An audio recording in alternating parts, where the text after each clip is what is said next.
금리가 계속 오르니까 네. 그러면 대출 금리도 이제 자동으로 올라갈 테니까 그렇게 되면은 집값은 떨어지는 거 아닌가 싶어서. 인플레이션율이 막 높아요. 지금 인플레이션 장난 아니잖아요.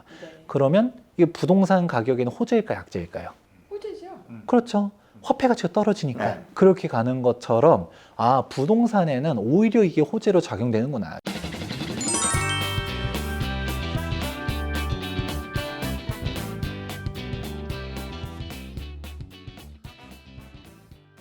네, 세상에서 가장 쉬운 재테크 채널 셀코TV 투미 부동산 컨설팅 김재경 소장님과 함께하고 있습니다. 소장님, 그러면은 그냥 단도직입적으로 지금 부동산 투자하기에 적절한 시기라고 보세요? 네, 저는 사야 된다라고 보고 있습니다. 이제 물론 주택 수에 따라 다를 수는 있죠. 앞선 1편에서도 얘기했었던 거와 같이 이게 사실 세금 규제가 다주택자 규제가 획기적으로 떨어지기는 어렵다라고 얘기했잖아요. 그렇다 보니까 일단 내가 막 주택이 이미 있는데 막 늘려가지고 세금 꼬이고 하는 것보다는 절세 방법들을 잘 알아봐가지고 우리가 또 투자할 수 있는 방법들이 있거든요. 그렇게 간다든가 막 늘리면 안 된다. 근데 지금 내가 무주택자라든가 1주택자도 조금 갈아타려고 했었을 때는 사실 지금이라도 해야 된다라고 보고 있습니다. 그럼 하나하나 좀 알아볼까요? 일단 무주택자인데 내가 전세로 가야 하나. 근데 요즘 전세도 없어요. 월세로 다 전환이 되고. 예, 다 네. 월세를 끼고 있어서 근데 힘들죠. 무주택이니까 집을 하나 사야 되겠다 하는 사람들에 맞춰서 한번 얘기해 주시고 1주택자인데 좀 갈아탔으면 좋겠다 하는 입장에서 한번 얘기해 주시고 이러면 좋을 것 같네요. 우선 무주택자는 사실 정말 심플해요. 왜냐하면 우리가 부동산이 어려운 게 세금이 정말 복잡하거든요. 네. 취득세 다르고 종부세 다르고 양도세 다르고 특히 양도세가 장난 아니죠. 네. 그런데 뭐 무주택자 입장에서 그냥 매수하면 되고요. 네. 뭐 취득세도 우리가 1주택자는 1.1%에서 3.5% 그냥 그걸로 끝나요. 다주택자 하면 12.4%까지도 가고 그게 되다 보니까 야, 이 취득세 내다가 허리 휘는 거죠. 사면서 세금을 그렇게 많이 내요? 그럼요. 취득세 내죠. 취득세는 아니, 그렇습니다. 취득세가 있는데 네. 그 2주택, 3주택 이렇게 되면 10몇 아유, 퍼센트 그럼 엄청 내죠. 네. 집값의 네. 10몇 퍼센트. 그럼. 그러니까 우리가 뭐 10억짜리 아파트도 서울에는 거의 없는데 네. 뭐 근데 10억짜리가 가정해도 취득세만 그냥 뭐 1억 2,400을 내는 거예요. 네. 막 그냥 숨이 턱턱 막히는 거죠. 그래서 다주택자들은 못 사는데 무주택자는 그런 게 없으니까 그냥 편하게 내 자금에 맞춰서 우리가 뭐 지금 서울이라든가 아니면 뭐 재개발, 재건축 어떤 거든 그리고 뭐 아니면 경기권역에서 요즘 일기 신도시가 핫하잖아요. 그렇게라든가 들어가서 매수하시면 될 것 같고요. 근데 여기서도 뭔가 근데 자금이 좀 부족하다라고 하면 진짜 실거주로 들어가도 되지만 실거주 하기에는 돈이 진짜 부족하다라고 하면 우리가 일명 갭 투자라고 말하잖아요. 네. 매매와 전세 금액의 차이만 납부하고서 전세를 끼고 매수하는 방법들도 있죠. 그렇게 해놓고서 나는 약간 좀 더 돈 모아서 나중에 들어간다든가 그런 식의 방법들도 존재합니다. 근데 당장 살 때는 찾아야 되잖아요. 네. 그죠?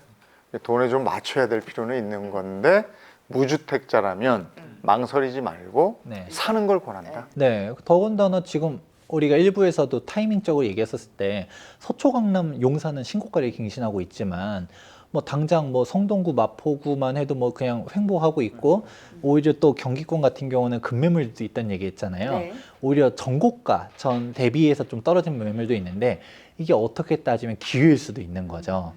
왜냐하면 우리가 항상 시간을 돌려서 과거로 가고 싶어요 라고 맨날 얘기하잖아요. 그러면 이렇게는 안 했을 텐데. 아니 나는 금리가 계속 오르니까 네. 오늘도 기존금리 올렸잖아요. 맞아요. 오늘 이제 1.75%. 그러면 대출금리도 이제 자동으로 올라갈 테니까 그렇게 되면은 집값은 떨어지는 거 아닌가 싶어서. 이 얘기에 대해서 조금 해드릴까 하는데 우리가 보통 일반적으로는 금리가 올라가면 뭐 대출이자 부담이 막 늘어나가지고 집 소유하는 사람도 팔고 싶어 할 거고 사고 싶어 하는 사람들은 또 안 살려고 할 거고 네. 가격이 떨어지는 거 아니냐라고 생각하잖아요. 이게 1차원적으로는 맞아요, 그게. 근데 우리가 좀 더 길게 보다 보면 어떤 부분들이 나타나느냐. 지금 우리가 부동산 가격이 왜 올라갔는지 한번 생각해 보면 좋을 것 같은데 부동산 가격이 사실 아까 말했던 똘똘한 한 채 이런 것도 있지만 돈이 너무 많이 풀려서 올라간 것들도 네. 있거든요. 이제 돈이 막 갈 데가 없어서 갔다라고 하는데 그럼 돈을 지금 어떻게 할 것이냐? 돈이 그러면 우리가 정부 예산이라든지 장난 아니고 우리가 통화량, 우리 M2라고 얘기하거든요. 네. 그 통화량 자체도 계속적으로 늘어나고 있는 상황 속에서 긴축을 하는 건 또 아니란 말이에요. 돈은 계속 풀리는데 금리는 올라갔어. 그러면 실질적으로 따져봐야 되는 거가 우리가 실질금리를 얘기합니다. 우리가 실질금리가 뭐냐? 우리가 실제 명목금리, 실제 지금 나와 있는 금리랑 인플레이션을 뺀 게 실질금리인데 네. 지금 인플레이션이 장난 아니에요. 네. 물가가 어마어마하게 올라가다 보니까 지금 실질금리 자체는 크게 변화가 없어요. 그렇다 보면 우리가 생각할 수 있는 거 극단적 한번 얘기해 볼까요? 우리 돈을 은행에 그냥 예치해 놨어요. 내 현금이 5억이 있고 10억이 있는데 그런 사람들이 막 부럽다라고 얘기하잖아요. 근데 10억을 은행에 넣어놔도 이 예금 금리는 또 안 올라가. 안 올라가요. 그게 저는 정말 이해할 수 없는데. 예금금리 안 올라. 은행이 다 가져가는 거예요. 맞습니다. 리스크는 막 리스크 올라가고 있어 하면서 막 대출금리 올라가는데 네. 예금금리는 또 안 올려줘. 네, 빌려 쓰는 사람들은 많이 내게 되고. 예. 그렇게 되니까 이게 현금 가지고 있는 사람들 입장에서 이걸 뭐 어떡하란 거지? 지금 부동산 사는 사람들이 어떤 사람들이 사냐면 부동산이 더 올라갈 것 같아. 막 떼돈 벌어야지 살기보다도 현금 내가 가지고 있어봤자 이거 할 게 없는데 네. 이게 많은 거예요. 그나마 예금금리 뭐 한 1%대, 적금금리 2%대 뭐 이렇게 얘기를 하고 있는 상황에서 1금융권에서 근데 여기서도 1금융권에서 우리가 수십증원식 통장에 0.1% 금리예요. 맞아요. 우리가 또 벼룩의 간을 빼먹죠. 여기 이자소득세를 또 때립니다. 거기서도. 네. 그렇다 보니까 움직이는 건데 지금 인플레이션이 장난 아닌 부분들이 있고 아까 실질금리 하나 얘기는 했지만 조금 어렵잖아요. 그러니까 이제 예시를 좀 쉽게 하기 위해서 오히려 금리가 올라갈 때 부동산 가격은 아이러니하게도 또 올라갔었어요. 아마 전 정권 이제 전전전이긴 하죠. 우리가 부동산 가격이 많이 올라갔었을 때 노무현 전 참여정권 때 많이 올라갔다라고들 많이 얘기했잖아요. 그때 당시 기준금리 가장 낮았을 때가 3.25%였어요. 그래요? 네, 지금 생각해보면 막 그게 낮은 거였어? 라고 하잖아요. 뭐 너무 높다라는데 그건 높을 때는 얼마까지 갔느냐? 5%까지 갔었고요. 그건 대출금리는 그때 당시 8%까지도 갔었어요.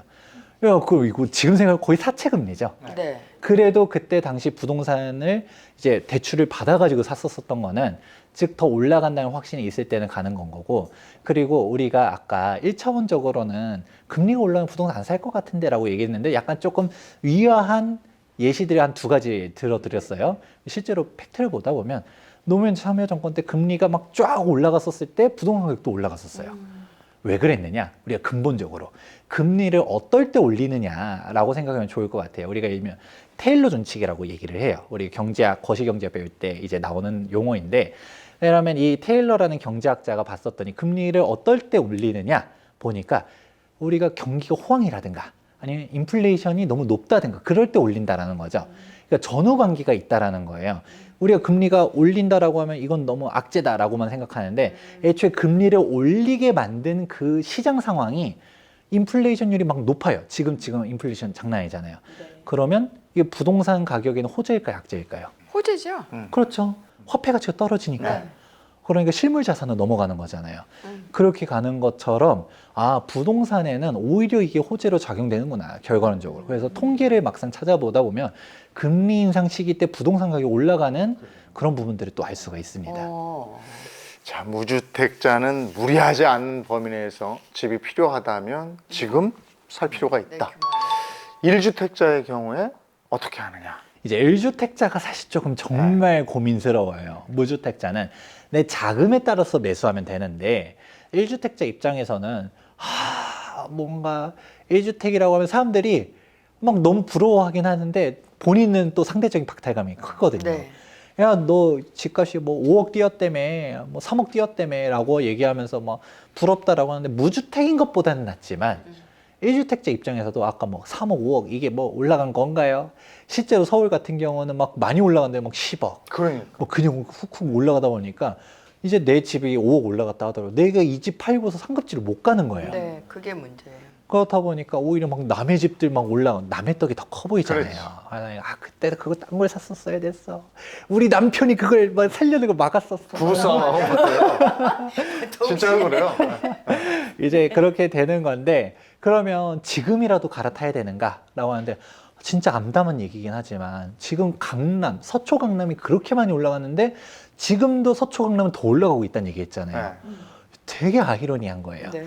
그러니까 서초 강남은 나는 못 가겠어라고 한다 하더라도 내가 마포구라든지 성동구라든지 송파구만 하더라도 난 가고 싶어라고 했는데 지금 약간 횡보하고 있다는 얘기 했잖아요.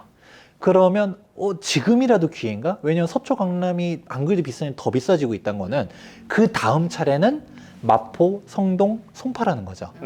그러니까 여기라도 지금 가야 되나 생각해 볼 수 있고요. 아니면 아까 얘기했던 오히려 기회의 장이 좀 급매물도 나와 있는 데들. 그래도 우리가 중심 지역들은 흔들리지 않아요. 우리가 서울이라든가 아니면 경기도권에서도 입지 괜찮은 데들이 있거든요. 이런 데들에서 지금 현재 시점 6월 1일 전이라든가 아니면 약간 조금 애매한데라고 생각하는 분들을 생각할 때 그때 매수하는 거. 즉 나보다 더 상급지들 잡는 게 기회인데 문제는 1주택자가 제일 어려운 거는 상급지를 관리했더니 내가 상대적으로 더 하급지잖아요. 내게 안 팔려. 그럴 수 있죠. 나는 더 싸게 팔아야 돼. 그러니까 예를 들어서 뭐 동탄에 있으신 분들이 지금 김재경 소장 얘기 들어보니까 성동구를 가야겠어. 마포구를 가야겠어. 그러고 가려고 했더니 동탄이 지금 팔려고 하니까 마음이 아파. 이런 부분들이 있는데 지금 기회를 잘 잡아보면 좋을 것 같아요. 우리가 어떤 식으로 갈아타기 전략들을 세울 수 있냐면 지금 일시적 2주택이 예전에는 정말 까다로웠었어요. 2019년도 12.16 대책 이후로 둘 다 조정대상 지역 내 취득한 사람은 1년 내에 종전주택 처분, 1년 내에 종우주택 입주였는데 이거를 이번 최근이었죠. 2022년도 5월 10일자로 폐지가 됐어요. 그래서 종전을 회귀해서 2년인가요? 2년으로 됐습니다. 잘하시네요. 그래서 종전주택 2년 내 처분하기만 하면 되고 종우주택은 당장 입주 요건들이 없어졌기 때문에 그럼 내가 1주택이다 라고 하면 내가 상급지를 일단 먼저 사요. 이걸 어떻게 사느냐? 전세를 끼고 사는 거죠.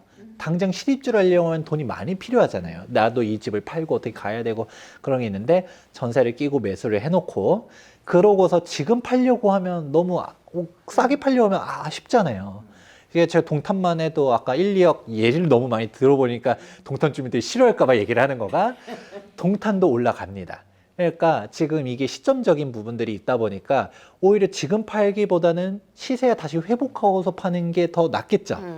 그러니까 시점적인 것만 넘어가려 했을 때 2년이라는 시간을 벌잖아요. 그럼 동탄 가격이 회복할 때 팔고 나는 지금 아직 더 올라가기 전에 살고 이게 일시적 2주택을 활용한 투자인 거지 그냥 내 집 팔고서 사야지라는 사고방식이 있는 분들이 보통 많아요. 당연히 내 집 팔아야지 가는 거 아니야? 라고 하려고 하면 내 집 팔 때는 상급지는 더 올라가 있어요. 맞습니다. 네, 저도 그거 경험했거든요. 네, 그런 게 있기 때문에 이제 그런 사고방식을 깰 필요가 있다. 내 집을 일단 가지고 있는 상태에서 팔기 아깝다라고 하면 일시적 2주택 전략을 활용해 보자라고 얘기 드리고 싶습니다. 네. 다주택자는 어떻게 해야 될까요? 그러니까 2주택 이상 가지고 있는 사람들은 정권이 바뀌었으니까 우리한테도 좀 희망이 있는 거 아니냐? 세금도 좀 감면이 되는 거고 뭐 좀 해줄 거 아니냐 이러는데 글쎄요. 그렇게 하면 정권이 인기를 좀 잃을 텐데. 그렇죠. 네. 그래서 저는 다주택자에 대한 세금을 획기적으로 완화해 주기엔 좀 어렵다라고 보고 있어요. 그리고 실제로 획기적으로 완화해 주려고 추진하려고 한다 하더라도 얘기했잖아요. 시행령 개정상은 할 수가 있지만 대부분 세율들은 다 법률 개정이기 때문에 국회 통과가 난항일 것이다 라고 보고 있고요. 그렇다 보니까 약간 조금 너무 청사진만 그리기엔 조금 어려워요. 그러면 현실적으로 어떻게 봐야 되냐면 빨리빨리 증여를 해야 돼요. 층이요. 네. 우리가 이제 세금 꿀팁들을 좀 알려드릴 거예요. 저희 가족 같은 경우는 이제 제가 나이가 좀 젊습니다. 나이가 30대인데 그런데 부동산 전문가도 아니고 부동산 전문가분들 보면 다 나이가 40, 50대잖아요. 예, 그렇게. 근데 30대 전문가도 흔치 않지만 여기서도 그 부동산에서 어렵다는 재개발 재건축 전문이에요. 이게 어떤 식으로 이렇게 오게 됐냐면 저희 부모님이 이제 성동구에서 제가 성동구 토박인데 이제 부동산 시작하면서 막 이렇게 투자들을 해오고 그걸 제가 물려받은 거거든요. 저는 일명 부수저라고도 표현을 하는데 그런 식으로 왔었었는데 이제 저희가 부동산 투자를 많이 했었어요. 네. 그러면 얘기하는 게 아까 김재경 소장이 다주택자는 희망이 없다. 라고 했는데 저희는 다주택이거든요. 네. 어떻게 이렇게 했을 수 있어? 라는 의문이 들죠. 이게 세금을 잘 연구하다 보면 방법이 있어요. 우리가 버티려고 했었을 때 종부세가 제일 무서워요. 네. 종부세율 표를 한번 보시게 되면 1주택자에 대한 세율이랑 다주택자에 대한 세율이 있는데 딱 2배 차이 납니다. 네. 그러니까 다주택자 이유 하나만으로 세율이 2배가 뻥튀기 되고요. 네. 그리고 1세대 1주택자는 11억 공제인데 다주택자는 6억 공제예요. 그러니까 세금이 그냥 막 어마어마하게 나오게 되는 거예요. 그러면 이거를 어떤 식으로 피해가느냐? 이 종합부동산세의 비밀은 인별과세다라고 네. 얘기를 합니다. 이게 무슨 의미냐면 저희 가족이 어떤 식으로 부동산 가지고 있냐면 저 한 채, 저보다 앞서서 아버지 한 채, 어머니 한 채, 저 한 채, 남동생 한 채, 여동생 한 채 이렇게 부모님이 다 해줬어요. 네.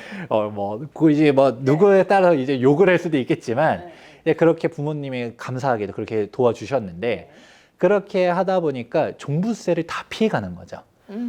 아버지가 여러 채다라고 하면 세금이 빵빵 터지는데 각자 1주택이라고 하면 세율이 아까 1주택자 세율로 간다 했죠.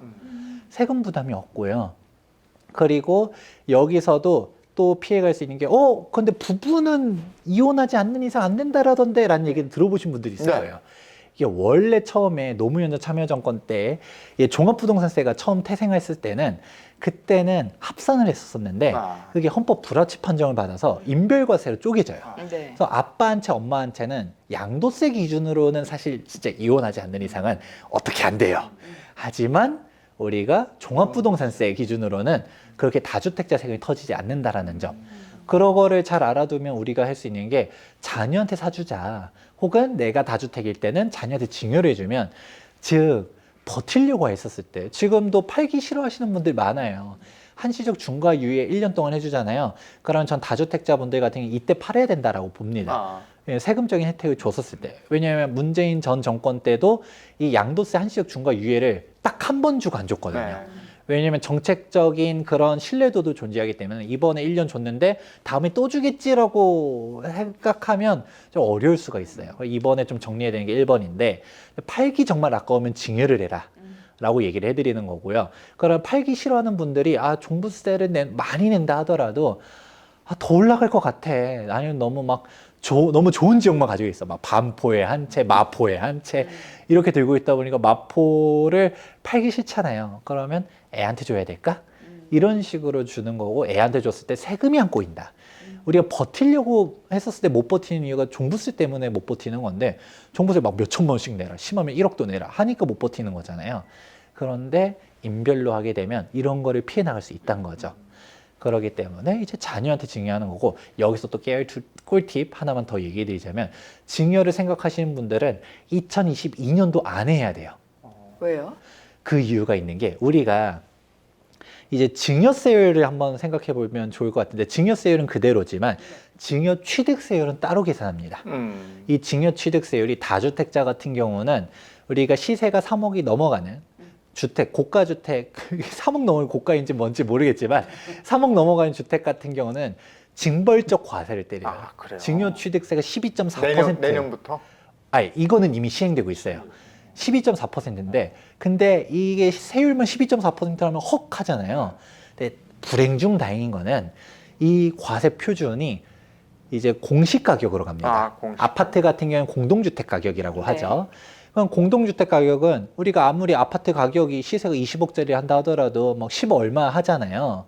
그런 식으로 가니까 20억이 12.4%가 아니라 예를 들어 13억이 12.4% 이렇게 가는 거고요. 그런데 이게 2023년도부터는 시세대로 때리게 되는 걸로 바뀌게 될 예정입니다. 이거 13억이 12.4% 내는 것도 비싸다라고 생각했는데 나중에 20억이 12.4%를 내야 되는 상황이 나오다 보니까 증여를 하려고 하면 빨리 해야 된다라고 얘기를 해드리는 거죠. 증여를 했는데 자식이 증여세를 못 내면 내가 증여세까지 부담을 해야 되고 그 부담 자체가 증여세라 거기에 대한 증여세를 또 내야 된다. 정확합니다. 정말 기억을 잘해요. 하셔야 돼요. 빨리 네. 하셔야 합니다. 그러니까 그 돈이 어느 정도 있지 않고서는 그것도 감당이 안 되는 거죠. 네, 장난 아니에요. 아이고 오늘 참 부동산 얘기하다 보니까 어떻게 해야 되나 하시는 분들도 계실 거고 네. 이렇게 하면 되는구나 하시는 분들도 계실 거예요. 네, 이렇게 예. 막연했던 것들이 조금 구체적으로 더 알게 네. 됐어요. 저는. 네. 예. 오늘 김재경 소장님 모시고 부동산 시장 전망 그리고 재건축 재개발에 관해서 함께 얘기 나눠봤습니다. 자 오늘 투미 부동산 김재경 소장과 함께했습니다. 고맙습니다. 네, 감사합니다. 감사합니다.